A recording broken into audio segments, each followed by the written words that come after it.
فأنا ناصح لإخواني بالصدع بالحق تبيض وجوههم. السكوت في مسألة الحزبية يضرها، فاصدع بما تؤمر وأعرض عن المشركين. سلامي على دماج ورجالها والشيخ يحيى ودار العلم يا سعد بانيها. بسم الله الرحمن الرحيم. إن الحمد لله نحمده ونستعينه ونستغفره ونعوذ بالله من شرور أنفسنا ومن سيئات أعمالنا. من يهده الله فلا مضل له ومن يضلل فلا هادي له. أشهد أن لا إله إلا الله وحده لا شريك له وأشهد أن محمدا عبده ورسوله عليه الصلاة والسلام تسليما كثيرا مزيدا. ثم أما بعد. Ikhwan kiram wa akhwatul karimat, kita akan kembali mengkaji kajian pada kitab Al-Mabadi'ul Mufidah fi Tauhid wal Fiqh wal Aqidah. Prinsip-prinsip dasar yang bermanfaat dalam pengesahan Allah, pemahaman ibadah serta ideologi. Sebuah karya tulis meskipun ringkas dan singkat, terkandung di dalamnya 3 materi sekaligus oleh Syekh Al-Allamah An-Nasih Al-Amin Yahya bin Ali Al-Hajuri hafizahullah ta'ala. Berkaitan dengan apa yang kita ambil pada pertemuan terakhir, penyempurna dari bab sebelumnya tentang hukum gambar makhluk bernyawa. Kesimpulannya bahwasanya gambar makhluk bernyawa hukumnya adalah haram dengan jenis apapun, seperti menggambar dengan alat tulis, menulis seadanya, pena, pulpen, spidol, stabilo, di media menulis, atau dengan cara melukis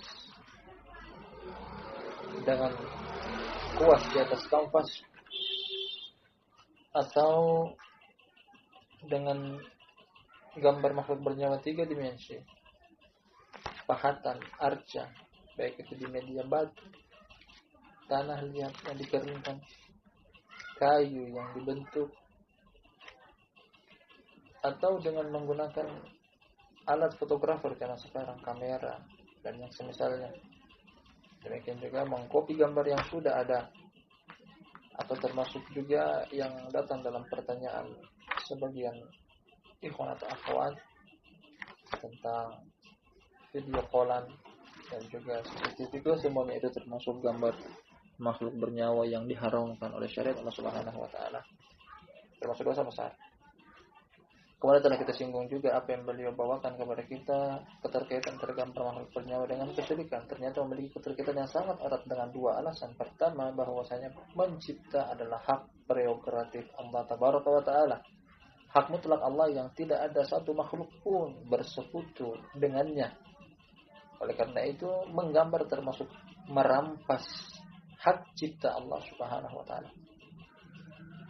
Nah, kemudian keterkaitan yang kedua yang telah kita sebutkan juga datang dari riwayat Imam Bukhari dari Ibnu Abbas tentang tafsir pada perkataan Allah Subhanahu wa taala di surat Nuh, wala tadrunna waddan wala suwa'an wala yaghutha wa ya'uqa wa nasra.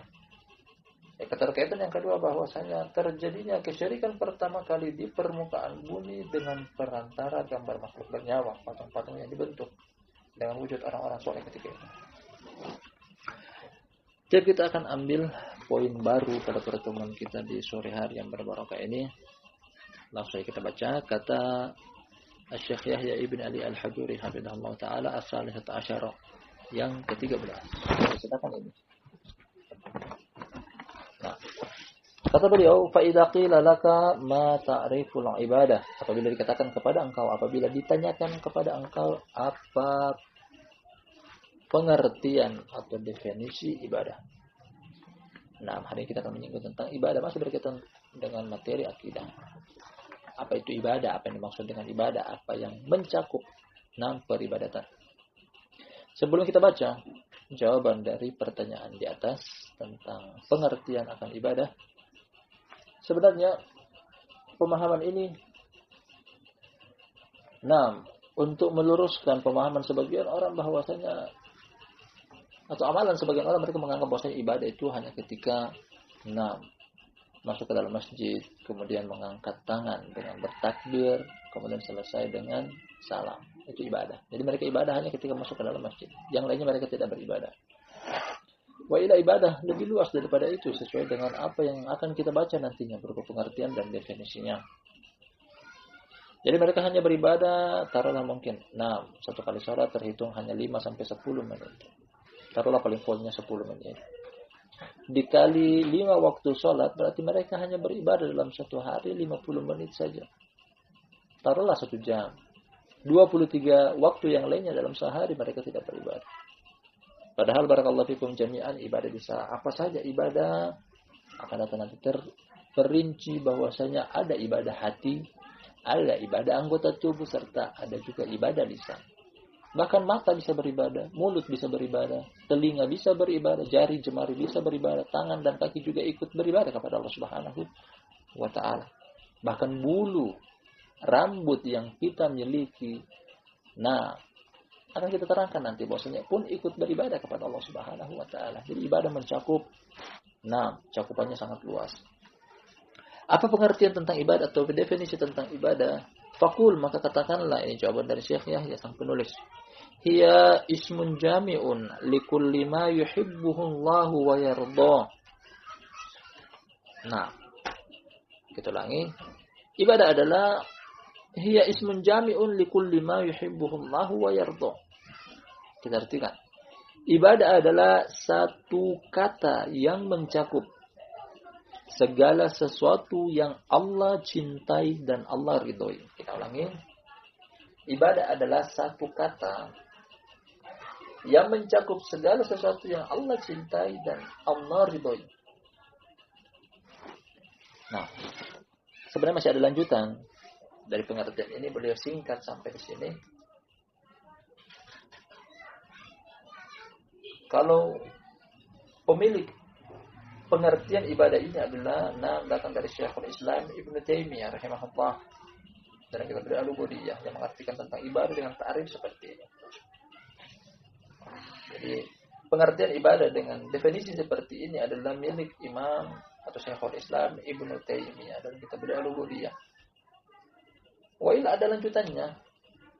Namun Syekh Yahya sang penulis buku ini beliau mempersingkat. Kita akan sebutkan secara sempurna kelengkapan dari pengertian ini. Hiya ismun jami'un likulli ma yuhibbuhu Allahu wa yardah minal aqwali wal af'al adh-dhahira wal batinah. Kalau kita artikan terjemahan bebas, ibadah adalah satu kata yang mencakup segala sesuatu yang Allah cintai dan Allah ridhoi berupa perkataan ataupun perbuatan secara lahir ataupun batin. Perkataan ataupun perbuatan, lanjutan dari definisi ini. Artinya bisa beribadah dengan kata-kata, bisa beribadah dengan mulut, bisa beribadah dengan lisan, ataupun perbuatan. Perbuatan maksud di sini mencakup 6 anggota tubuh. Perbuatan mata, perbuatan mulut, perbuatan tangan, perbuatan kaki, dan seterusnya. Adh-dhahira wal batin. Baik itu secara lahir ataupun batin. Yang nampak oleh pandangan mata ataupun yang tersembunyi. Bahkan dalam keadaan kita bersembunyi, kita bisa beribadah kepada Allah Subhanahu wa ta'ala. Tapi sebelum kita membaca landasan hukumnya, kita akan buatkan perincian secara detail akan contoh-contoh dari pengertian di atas. Jadi yang namanya ibadah bukan cuma 5 kali sehari semalam seperti yang diimplementasikan oleh mungkin orang awam di luar sana. Mereka beribadah, mereka mengaku beribadah hanya ketika sholat. Padahal ibadah lebih luas daripada itu. Misalnya ketemu dengan saudara di jalan, memberikan salam, ini termasuk ibadah karena memberikan salam adalah dicintai oleh Allah Subhanahu wa ta'ala dan mendatangkan keridhaannya. Bahkan tersenyum ketika bertemu dengan saudara juga dianggap ibadah. Perbuatan yang tidak memakan biaya, tidak membuang tenaga, tidak menyia-nyiakan waktu, tersenyum. Kata Nabi SAW dalam satu hadis, tabassumuka fi akhika shadaqah. Tersenyumnya engkau di hadapan wajah saudara engkau adalah sedekah. Bernilai sedekah. Ungkapan tentang sedekah adalah Allah cintai serta Allah ridhoi. Kalau begitu, tersenyum juga adalah ibadah. Kita isyaratkan tadi bahwa bahkan per satu helai rambut atau bulu yang menempel di badan kita, kita bisa ambil nilai ibadah di dalamnya. Pernah kita kaji hal ini dalam materi kajian berikutnya tentang rambut. Bahwasanya rambut ada aturan mainnya dalam syariat. Di antara rambut ada yang Allah anjurkan untuk pertama dipotong atau digunting, ada juga yang dianjurkan untuk dicabut, ada juga yang dianjurkan untuk dicukur, bahkan ada juga yang diperintahkan untuk dipertahankan. Kalau kita mengamalkan ini sesuai dengan landasan hukumnya, berarti kita beribadah kepada Allah Subhanahu wa taala. Jenggot kita pertahankan dan tidak diotak-atik sama sekali. Kumis kita rapikan sesuai dengan anjuran dari Nabi sallallahu alaihi wasallam. Nah, mohon maaf bulu ketiak kita cabut. Artinya ketika kita mengamalkan dalil sesuai dengan yang datang dari tuntunan Rasulullah sallallahu alaihi wasallam sebagai bentuk ibadah, bahkan kita bisa beribadah dan mendapatkan pahala dari satu helai rambut yang menempel di tubuh kita. Nah, mulut kita beriring kepada makna ibadah. Di antaranya beribadah dengan mulut seperti nama baca Al-Quran, berzikir kepada Allah, bersolawat kepada Nabi sallallahu alaihi wasallam, berdakwah di jalan Allah dengan lisan atau nasihat. Nah, al-amru bil ma'ruf wan nahi 'anil munkar, menyampaikan kepada kebaikan, mencegah daripada kemungkaran dengan lisan dan seterusnya. Mata kita bisa kita gunakan untuk beribadah, melihat kepada hal-hal yang Allah cintai seperti membaca Al-Qur'an. Nah, melihat kepada hal-hal yang Allah ridhoi dan seterusnya. Jadi makna ibadah adalah luas, umum. Kalau kita paham satu hal ini, kalau kita mengerti akan satu materi ini, dalam satu hari terdapat 24 jam, kita bisa penuhi 24 jam tersebut dengan ibadah. Mulai dari bangun tidur kita beribadah. Nah, beribadah ketika bangun dari tidur, mulai dari bertuku, berzikir kepada Allah Subhanahu wa taala. Bismillah. Nah, alhamdulillahilladzi ahyana ba'da ma amatana wa ilaihi nusyur.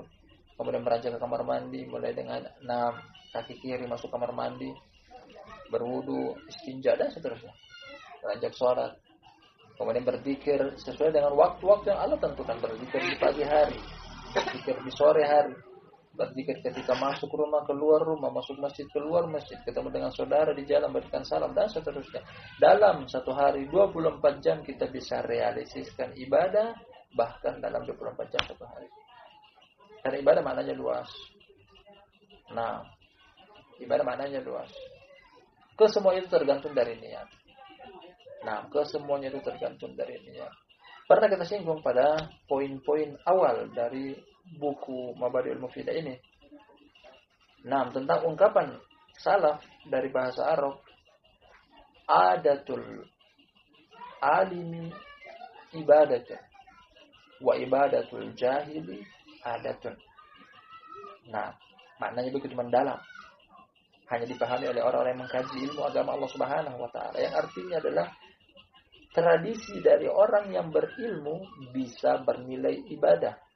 Dan ibadah dari orang yang jahil hanya sekedar adat istiadat atau tradisi. Maksudnya apa?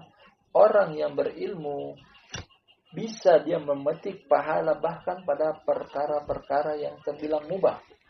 Nah, seperti makan, semua orang makan, orang kafir makan, orang muslim makan, ahlul bidah makan, ahlul sunnah makan, yang besar, kecil, tua, muda, laki-laki, perempuan makan, bahkan binatang pun makan. Namun makannya ahli ibadah bernilai pahala di sisi Allah Subhanahu wa taala berbeda dengan makannya orang jahil. Karena kenapa? Ketika dia makan, dia meniatkan untuk semoga saja aku bisa menguatkan badanku dengan makanan ini. Nah, dalam rangka beribadah kepada Allah Subhanahu wa taala. Mendapatkan pahala karena niat dia makan dengan tujuan menguatkan badan untuk beribadah. Sama halnya juga dengan tidur, setiap orang tidur. Nah, setiap makhluk tidur. Bahkan binatang pun tidur. Namun tidurnya ahli, tidurnya orang yang berilmu bernilai ibadah karena dia meniatkan tidurnya dia tersebut agar bisa menguatkan badan dia. Biar bisa tegak bangun, sholat malam, tahajud. Kemudian segar bangun di pagi hari untuk melaksanakan kewajiban sholat subuh secara berjamaah. Jadi niat dia tidur di awal bernilai ibadah. Berbeda dengan orang bodoh, orang jahil. Ketika dia tidur hanya untuk mengistirahatkan badannya setelah capek seharian penuh beraktivitas. Nah, ibadah cakupannya sangat luas. Al-muhim ketika itu adalah hal yang Allah cintai atau Allah ridhoi, baik itu berupa perkataan atau perbuatan, nampak ataupun sembunyi, dia bernilai ibadah dan berpahala di sisi Allah Subhanahu wa taala. Pesan dan kesan dari kajian yang ke-13 tentang makna ibadah sebelum kita membaca landasan hukumnya, bahwa ikhwanil kiram wa akhwatil karimat, barakallahu fikum jami'an.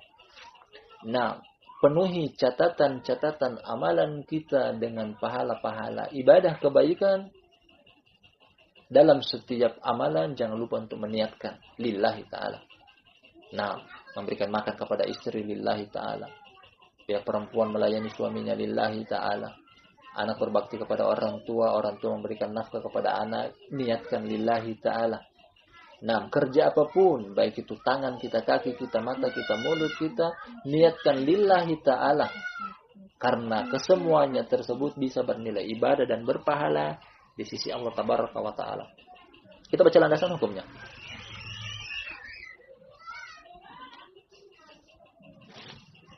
Nah, wa dalilu qauluhu ta'ala, landasan hukumnya adalah perkataan Allah yang maha tinggi. In takfuru fa innallaha ghaniyyun 'ankum wa la yardha li ibadihi al-kufur wa in tashkuru yardahu lakum. Nah, wa in tashkuru yardahu lakum. Kata Allah Tabaraka wa Ta'ala, jika kalian kufur, jika kalian kafir kepada Allah, karena sesungguhnya Allah maha kaya terhadap kalian. Maha kaya artinya tidak butuh. Karena secara bahasa kaya artinya adalah tidak butuh. Kalau hamba-hamba kufur kepadanya, dia tidak akan merasa dirugikan sedikit pun. Karena Allah maha kaya, tidak butuh dengan yang lainnya. Nah, wala yardha li ba'dil kufur. Allah tidak ridhoi tentang kekufuran. Nah, datang ayat yang setelahnya menerangkan wa in tashkuru yardahu lakum, dan seandainya kalian bersyukur, dia ridho kepada kalian. Artinya Allah akan ridho kepada perkara-perkara yang mendatangkan bernilai ibadah. Syukur Allah ridhoi, kufur Allah tidak ridhoi. Kebalikannya lagi. Nah, tauhid Allah ridhoi, syirik Allah tidak ridhoi. Ketaatan Allah ridhoi, kemaksiatan Allah tidak ridhoi. Artinya kalau Allah ridho akan sesuatu seperti tauhid, keimanan, sunnah, ketaatan, Allah akan memberikan pahala akan hal-hal yang Allah ridhoi tersebut, berarti itu bernilai ibadah. Jadi dengan ayat ini kita ambil kesimpulan global bahwa apapun yang Allah ridhoi, apapun yang Allah cintai, Allah akan berikan pahala dari sesuatu tersebut, dan itu namanya ibadah. Nah, maksud dan pengertian dibawakan oleh Syekhul Islam Ibnu Taimiyah rahimahullah dalam kitab Al-Ubudiyah, dan dinukilkan kepada kita oleh sang penulis Syekh Yahya hafizahullah, bahwasanya ibadah adalah satu kata yang mencakup segala perkara yang Allah cintai dan Allah ridhoi. Nah, diperinci lagi oleh Syekhul Islam dalam lanjutan pengertian di atas, baik itu berupa perkataan ataupun perbuatan yang nampak ataupun yang tersembunyi. Inilah makna tentang ibadah. Nah, inilah tentang ibadah. Cara merealisasikannya bahwasanya jangan lupa untuk meniatkan apapun yang kita ucapkan, apapun yang kita lakukan, apapun yang kita inginkan. Nah, niatkan untuk lillahi ta'ala. Setiap kita akan keluar dari rumah kita, namun terkadang keluar kita bisa bernilai pahala, bisa bernilai dosa. Nah, tergantung dari niat yang kita bawakan. Terkadang juga keluarnya kita tidak mendapatkan apa-apa. Tergantung dari niat seluruhnya. Kita keluar dengan tujuan untuk menjenguk orang yang sakit, bernilai pahala. Nah, orang yang sama mungkin keluar dengan tujuan datang ke orang yang sakit, tapi dia tidak meniatkan, hanya sekedar mungkin meniatkan jalan-jalan atau yang semisalnya, tidak akan bernilai pahala di sisi Allah Subhanahu wa taala. Dibedakan dari niatnya. Barakallahu fikum jami'an. Dan masih dari waktu kita akan ambil poin yang berikutnya. Poin yang ke-14 kali ini kata Syekh Yahya hafizahullah taala ar-rabi'ata asyara, yang ke-14.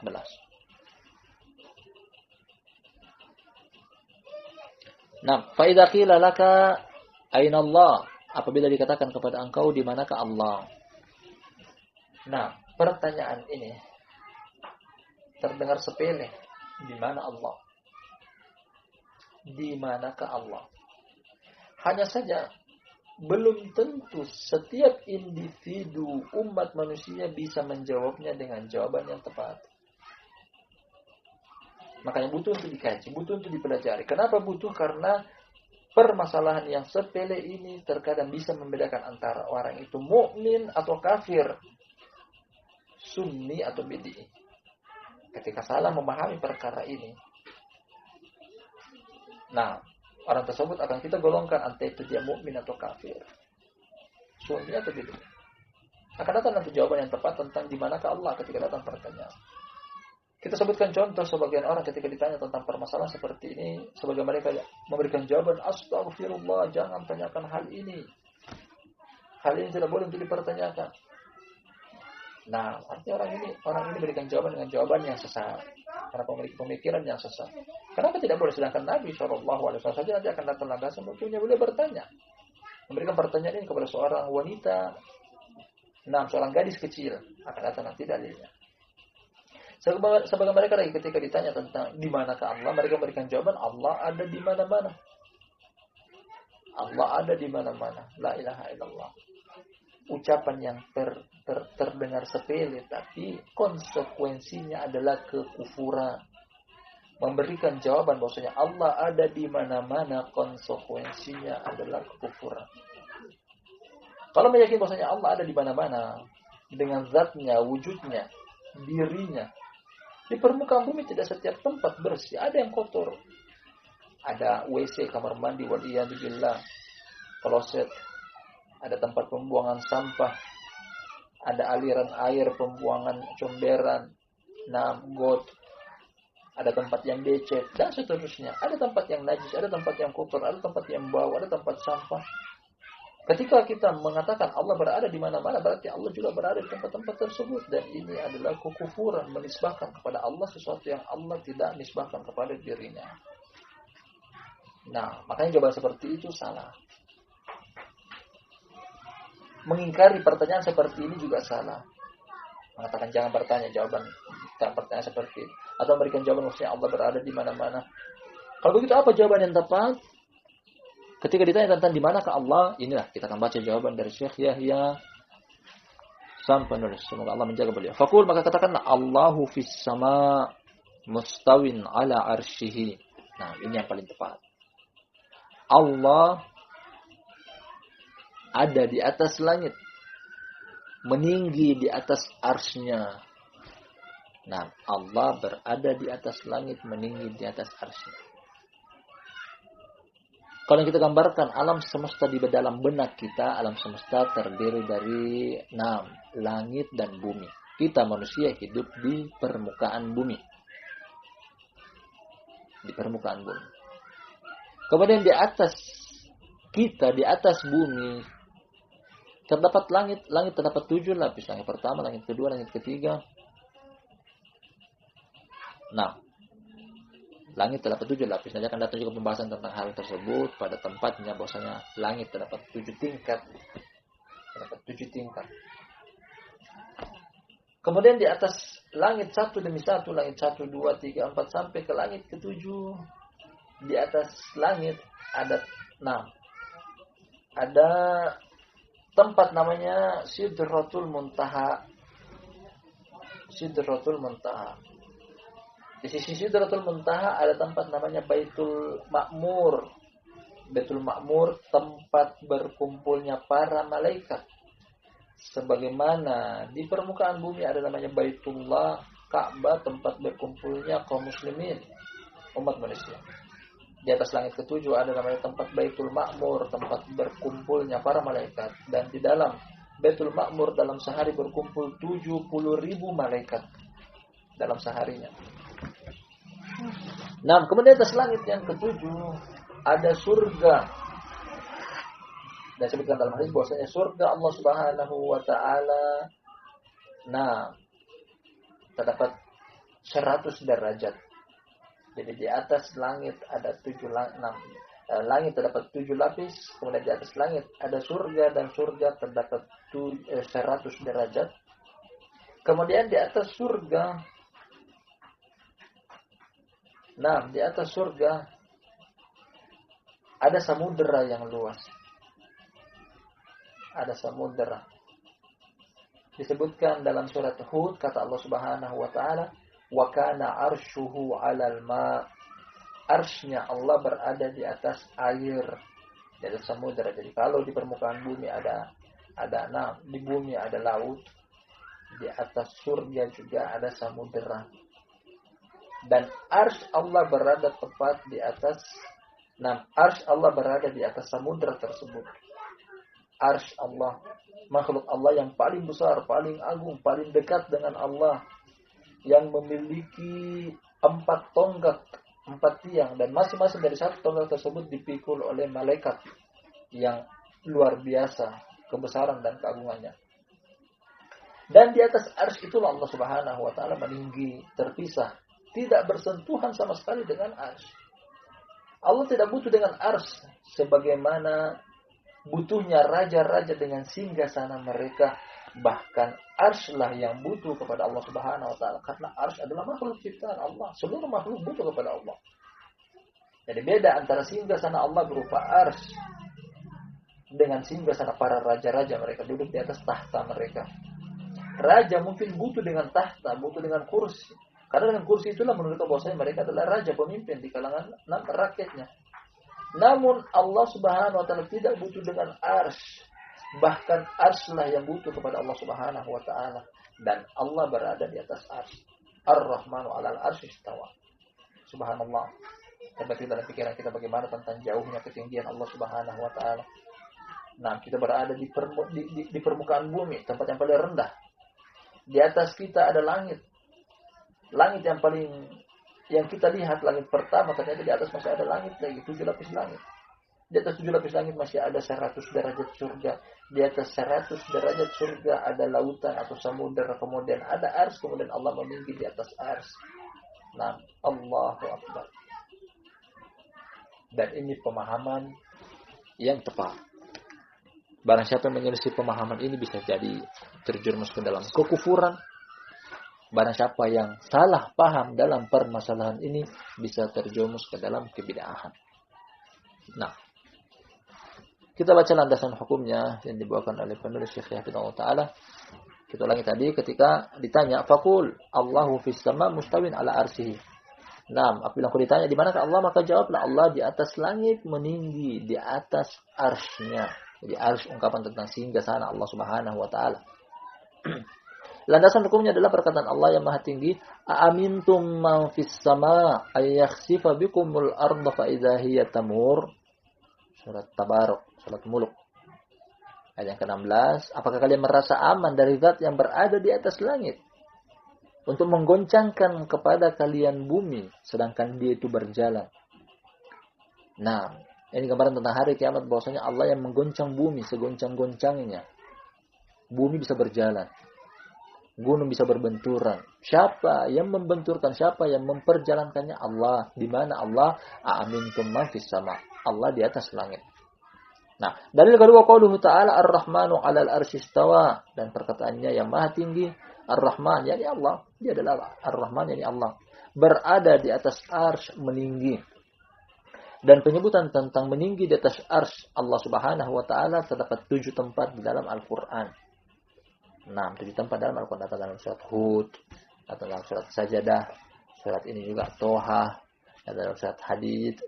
Nah, ada 7 tempat di dalam Al-Quran, atau 7 ayat terulang dalam Al-Quranul Karim penyebutan tentang arsy Ar-Rahman. Nah, jadi ketika sebagian orang dengan pemahaman yang miring dan bengkok ditanya di mana Allah, mereka mengatakan Allah berada di mana-mana. Nah, mereka menyelisihi kata Syekhul Islam Ibnu Taimiyah rahimahullah taala bahwasanya ketinggian Allah di atas arsy, di atas langit, datang dalil penunjang dengan jumlah ribuan. Dalil penunjang tentang ketinggian Allah dan di atasnya Allah di atas arsy datang dalam ribuan segi, ribuan sisi. Pada pertama ketika seseorang sujud, sholat, dia berada dalam sholat dan dia sujud dan dia menyebutkan zikir di dalam sholatnya, Subhana Rabbiyal A'la, Subhana Rabbiyal A'la, Subhana Rabbiyal A'la. Nah, Maha Suci Allah, zat yang Maha Tinggi. Tinggi artinya di atas, bukan di mana-mana. Artinya tinggi, dia ada yang paling tinggi, tidak ada yang lebih tinggi daripada dia. Kalau mengatakan Allah di mana-mana, Allah ada di bumi, berarti ada zat di atas langit, berarti langit lebih tinggi daripada Allah. Waliyahbillah. Nah, kemudian logika yang lainnya ketika hamba berdoa kepada Allah Subhanahu wa taala, dia mengangkat tangannya ke atas, bukan ke kiri dan ke kanan, apalagi ke bawah. Artinya orang yang berdoa dia meyakini bahwasanya Allah berada di atas. Ya, di atas langit, di atas arsy. Nah, Syekhul Islam mengatakan bahwasanya ketinggian Allah datang dalam ribuan landasan hukum, termasuk ayat-ayat Allah kauniyah ataupun syar'iyah, termasuk juga adalah secara logika, dan bahkan akan pikiran yang sehat. Jadi kita baca landasan hukum yang berikutnya dari hadis kali ini. Jadi subhanallah, manisnya buku ini datang dengan bentuk yang sangat mungil. Nah, datang dengan bentuk yang sangat kecil. Hanya saja subhanallah kita rasakan begitu manisnya. Karena padat dengan dalil. Setelah beliau puas membawakan kepada kita dalil berupa Al-Quran, beliau susul lagi dengan hadis. Nah, semakin kuat pemahaman kita tentang dakwah Ahlus Sunnah padat dan syarat dengan dalil. Wa hadits Abi Hurairah radhiyallahu anhu anna Nabiy sallallahu alaihi wasallam qala. Hal ini datang dari hadisnya Abu Hurairah, semoga Allah meridainya, bahwa Nabi sallallahu alaihi wasallam beliau berkata, "Yanzilu Rabbuna tabaraka wa ta'ala kulla lailatin ila as-sama'id dunya hina yabqa thuluthul lailil akhir. Yaqulu may yad'uni fa astajiba lahu, may yas'aluni fa utiyahu, wa may yastaghfiruni fa aghfir lahu." Muttafaqun alaih. Nah, kita artikan dulu hadisnya.